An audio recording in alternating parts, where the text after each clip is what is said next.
हर हर महादेव।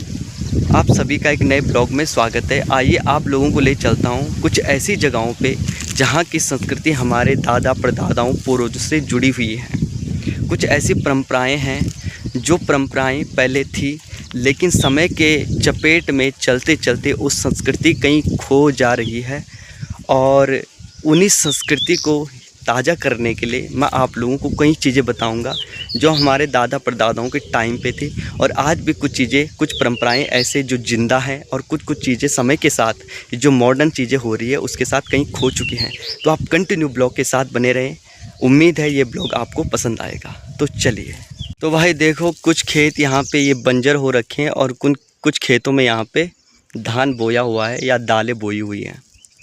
तो ऐसे नहीं कि सभी खेत यहाँ पे बंजर है, कुछ कुछ खेतों में अभी भी ये चीज़ें हैं।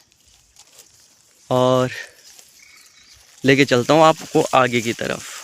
यहाँ पे एक मंदिर है, छोटा सा मंदिर, बहुत ही प्राचीन, हमारे दादा परदादा बुढ़दादा पता नहीं कितने पीढ़ियों से चली आ रही ये परंपरा है। एक छोटा सा मंदिर है, आइए आप लोगों को दर्शन करवाता हूँ।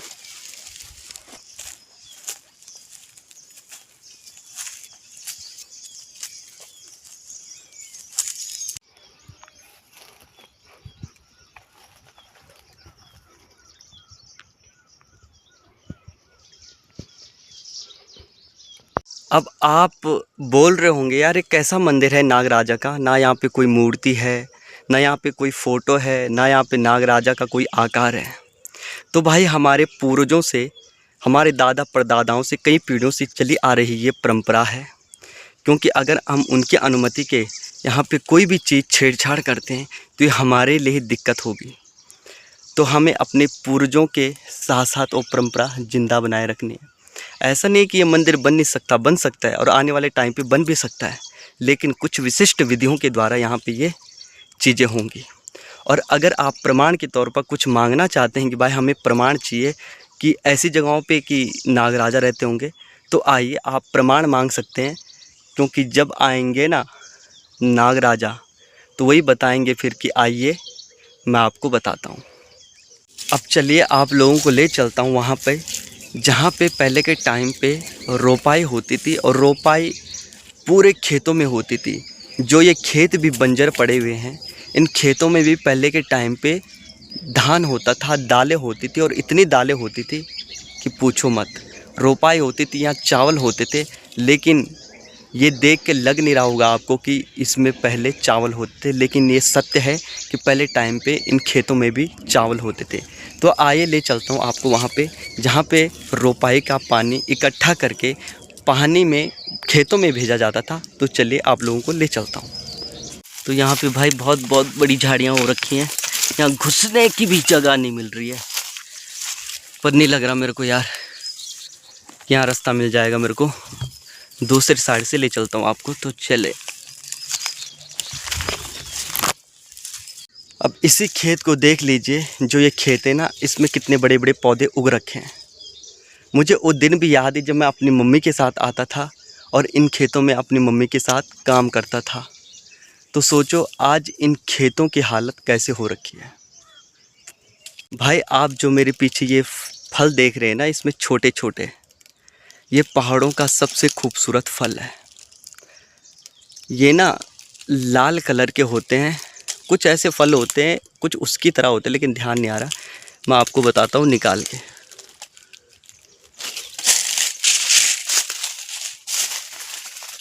तो भाई देखो, अगर पके होंगे तो पता चल जाएगा। तो भाई देखो, ये तो अभी भाई पके नहीं है, लेकिन जब पक जाते हैं ना तो बहुत मीठे होते हैं। ये पहाड़ों का बहुत खूबसूरत फल होता है। और अभी मैं चट्टान पे चढ़ा हूँ भाई। भाई अब ये जो जाले लग रखे हैं ना, ये जो तार की जाले लग रखी है, ये मजबूत जाले हैं ना, जो ये जाले पूरे वहाँ तक लग रखे हैं। जाले इसलिए लग रखे हैं क्योंकि जब खेतों में कोई अनाज उगाता है ना, तो उसकी सुरक्षा के लिए ये जाले लगा रखे। इसलिए लगा रखे कि जो सूअर होते हैं ना, जंगली सूअर, वो फसलों को खाते हैं और खेतों को बर्बाद कर देते हैं। इसलिए जाले लग रखे हैं ताकि जो सूअर है यहाँ ऊपर जंगल से ना आए और फसलों को बर्बाद ना करे, इसलिए जाले लग रखे हैं। भाई जो ये पेड़ है ना, ये जो इसमें फल दिख रहे हैं ना आपको, इसे हमारी भाषा में बोलते हैं तिमला। और ये जो पहाड़ी फल होते हैं ना भाई, इनकी सब्जियां भी बनती है कच्चे फलों की, और जब ये पक जाते हैं ना तो बहुत मीठे होते हैं। तो भाई ये गेट भी यहाँ पे अंदर बाहर जाने के लिए, यहाँ पे ये गेट है। और ये है, ये आप जो देख रहे हो ना, तो ये जब धान रोपाई होती थी ना, तो यहीं से पानी खेतों की तरफ बढ़ता हुआ खेतों में जाता था और ये पूरा नीचे तक रहता था। पहले आइए आपको यहाँ बताता हूँ, उसके बाद ले चलता हूँ कि कहाँ तक ये चीज़ें हैं। क्योंकि बचपन में हमारे जैसे डिग्गी बोलते हैं, स्विमिंग पूल टाइप का ये कुछ ऐसा होता है। तो बचपन में हम यहीं नहाने आया करते थे दिन दोपहर में, मतलब 2-2, 3-3 बजे या 12:30, 1 बजे खाना खाने के बाद यहीं पे हम नहाने आया करते थे। इंडिया गेट खोल देता हूँ। ये इंडिया गेट बहुत भयंकर गेट है।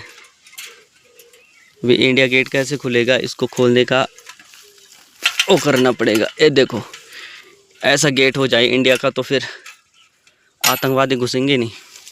भाई इंडिया गेट लगा देते हैं, न तो यहाँ चोर घुस जाएंगे। ये देखो लग गया जी इंडिया गेट। और भाई ये यहाँ से है, ये ऊपर से आता है और यहाँ नीचे से,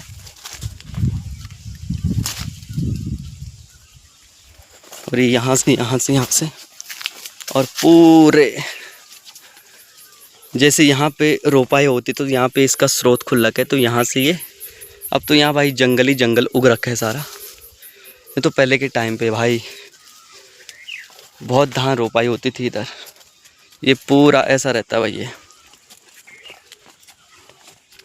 जो ये खेते हैं ना, इनमें लगभग जो ऊपर के खेते वो अलग है, और जो ये वाले खेते हैं इनमें लगभग सभी लोग धान बोते हैं और दालें वगैरह बोते हैं। तो लगभग सभी यहाँ पे हल वगैरह लग रखा है।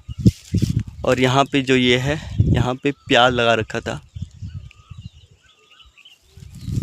और भाई यही ये पेड़ हैं जो इतने लंबे लंबे आसमान तक पहुँच रखे हैं। ये खेतों को ना, फसलों को ना बर्बाद करते हैं। भाई पूरी परिक्रमा लगा के खेतों से आके पहुंच चुका हूं मैं यहाँ पे जल स्रोत में। तो भाई उम्मीद है आपको ये ब्लॉग अच्छा लगा होगा, इंटरेस्टिंग लगा होगा। तो अगर अच्छा लगा होगा तो भाई ठीक है, आपने देख लिया उसके लिए धन्यवाद। मिलते हैं अगले वीडियो में। हर हर महादेव।